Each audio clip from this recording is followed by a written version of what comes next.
Good morning, everyone, and welcome to the Dan Beasley Show. The show is about contemporary news issues and things that are breaking in the news today that are not in the mainstream media. Today is Thursday, August 1st, 2013. Time is 9:22 a.m. Today's episode is entitled North Pole Lakes Solar Flares and Ed Snowden. We'll begin with Ed Snowden. He has finally been granted asylum in the Soviet Union, a Russian lawyer has said, and that he has been the National Security Agency leaker, left the transit zone at the Moscow airport and entered Russia after authorities granted him temporary asylum, his lawyer said Thursday. Anatoly Konturina said that Snowden's whereabouts will be kept secret for security reasons. Former NSA systems analyst was struck at the Moscow's Sheremetyevo airport since his arrival from Hong Kong on June 23rd.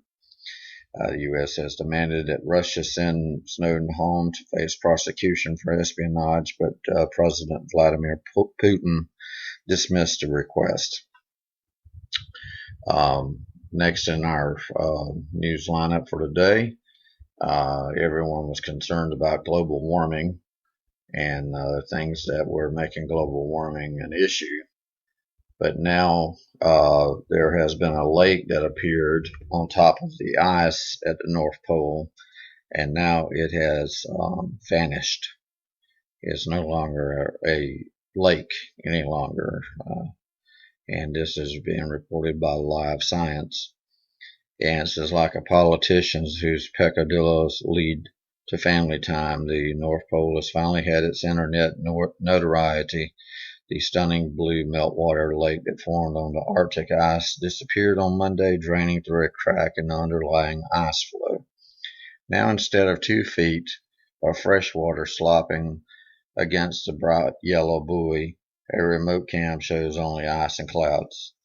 Though the North Pole Lake's 15 minutes of fame focused worldwide attention on global warming effects of the Arctic sea ice, the ice melting is actually a part of an annual summer thaw, according to the researchers who run the North Pole Environmental Observatory.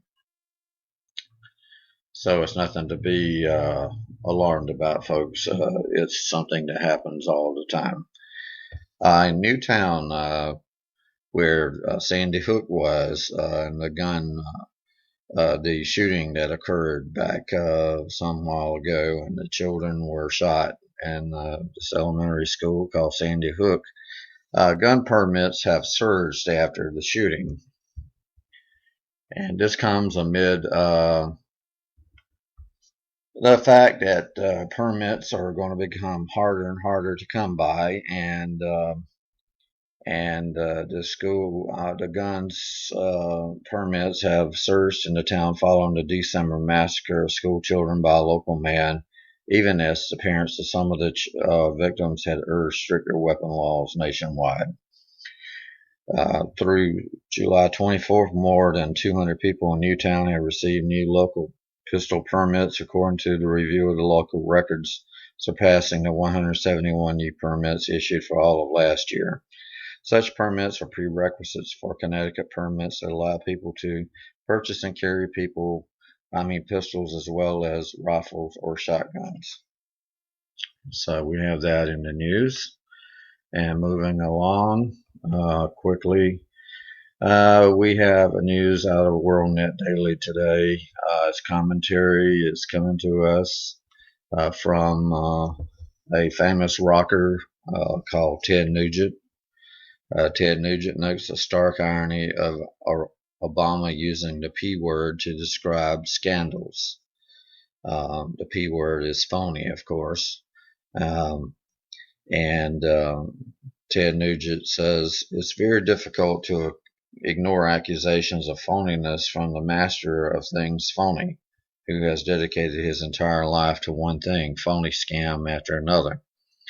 But when the unprecedented level of criminal abuse of power so frequently dictated from the most powerful man in the world, Good Americans should be quivering in our boots. No, Mr. President, these are not phony tears from Brian Terry's mother. These are real tears, unlike your constant phony blather about caring about the middle class as you continue your well-orchestrated kamikaze economic swan dive for the average American family. Be assured, you old Chicago acorn scamster, you, that those were not phony body bags that arrived home from Benghazi. And as the greatest phony America has ever known, like your phoniest phony job as a community organizer, your phony claims to get to the bottom of the horrific dereliction of duty by your phony Secretary of State, which at that time was Hillary Clinton, was just another scam of phony smoke and mirrors to placate your phony sheep-like constituency. Phony is as phony does, Mr. President, but none of the Tea Party or conservative Republicans' claims of illegal targeting by your phony IRS jackboots is phony by any stretch of the imagination. Well, we know how Mr. Nugent feels, and he has an opinion, and this is still America, and he has that right to express it. Moving along to our next news item, students. A student that was forgotten at a drug enforcement agency cell gets $4.1 million for being forgotten. He was left unmonitored for 5 days. He said he was screaming. He was completely insane. And this comes from the University of California, through CNN. It says a University of California, San Diego student was left unmonitored in a holding cell for 5 days by the Drug Enforcement Administration and has settled a lawsuit for $4.1 million, his attorney said. This is a mistake of unimaginable and unbelievable proportions, attorney Julio Yu said on Tuesday. Daniel Chong, 25, drank his own urine to survive and even wrote a farewell note to his mother before authorities discovered him severely dehydrated after a 2012 drug raid in San Diego. He was held in a 5x10 cell with no windows but a peephole through the door. It had thick concrete walls and was situated in a narrow hallway with 4 other cells isolated from the rest of the DEA facility, said Eugene Iredell, another one of Chong's attorneys. Today, we're also seeing the NSA is back in the news again. Basically, it's coming from The Guardian, and it says a top NSA program allows analysts to search with no prior authorization through vast databases containing emails, online chats, and browsing histories of millions of individuals, according to documents provided by whistleblower Edward Snowden. NSA boasts in training materials that the program, called X-Keyscore, is the widest reaching system for developing intelligence from the internet. The latest revelations will be added to the intense public and congressional debate around the extent of the NSA surveillance programs. They come as a senior intelligence officials testified at the Senate Judiciary Committee on Wednesday, released classified documents in response to The Guardian's earlier stories on the bulk collection of phone records and FISA surveillance court oversight. And from the world of space news comes news from blacklistednews.com out of the Washington Examiner that a massive solar flare narrowly missed the Earth, and an EMP, which is an electronic magnetic pulse disaster, barely avoided. In other words, all of our electrical devices would have been fried and we would have been thrown back about 100 years without the use of our electrical devices, including computers or whatever, cars, refrigerators, freezers, TVs, radios, you name it. The Earth barely missed taking a massive solar punch in the teeth 2 weeks ago. An electromagnetic pulse so big that it could have knocked out power cars and iPhones throughout the U.S. Two EMP experts told Secrets that the EMP flashed through the Earth's typical orbit around the sun about 2 weeks before the planet got there. The world escaped an EMP catastrophe, says Henry Cooper, who led strategic arms negotiations with the Soviet Union under President Reagan and who now heads High Frontier, a group pushing for missile defense. Our next news article is concerned with Harvard making advances in the world of science. Harvard has created a brain-to-brain interface, allowing humans to control other animals with thoughts alone. Researchers at the Harvard University have created the first non-invasive brain-to-brain interface between a human and a rat. Simply by thinking the appropriate thought, the BBI allows the human to control the rat's tail. This is one of the most important steps towards BBIs that allows for telepathic link between two or more humans, which is a good thing in the case of friends and family, but terrifying when you think about the nefarious possibilities of a fascist dictatorship with mind control technology. And that's in the news, and you can imagine the interrogation processes that would take place, and also them putting you in a courtroom and tuning into your brain frequencies and listening to your thoughts. The implications are endless.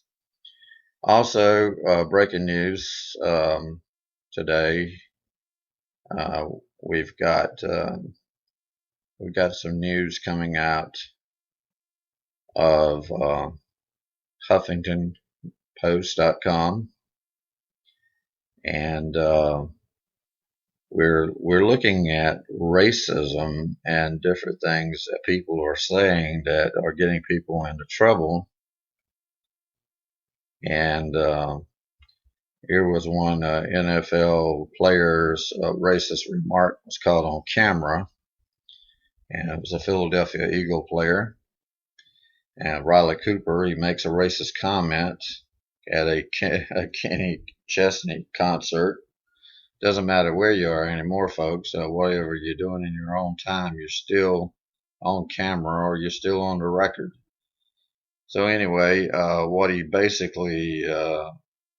was basically making a racist comment on what appeared to be an argument, and then he made a statement that says, in an apology later, he says, "I'm so ashamed and disgusted with myself. I wanted to apologize. I have been offensive, and I have apologized to my coach, Jeffrey Lurie." And he also posted another comment that says, "Howie Roseman, and to my teammates, I owe an apology to the fans and the community. I am so ashamed, but there are no excuses for what I've done." And he also said in another tweet, I was wrong and I will accept the consequences.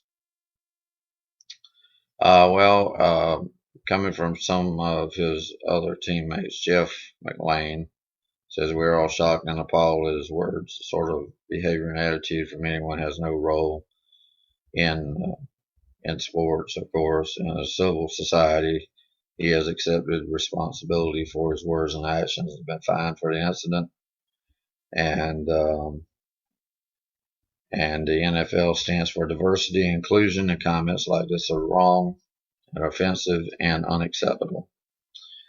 Moving along to our next news item, there's little restraint in military giveaways. And guess who is on the receiving end of these military giveaways?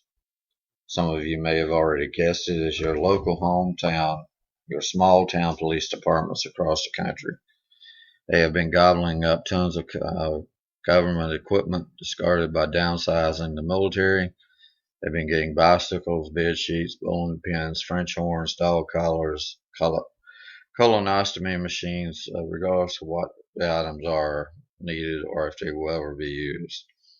tiny farming community of Morven, Georgia. The police chief has grabbed 3 boats, scuba gear, rescue rafts, and a couple of dozen life preservers. The town's deepest body of water is an ankle-deep creek.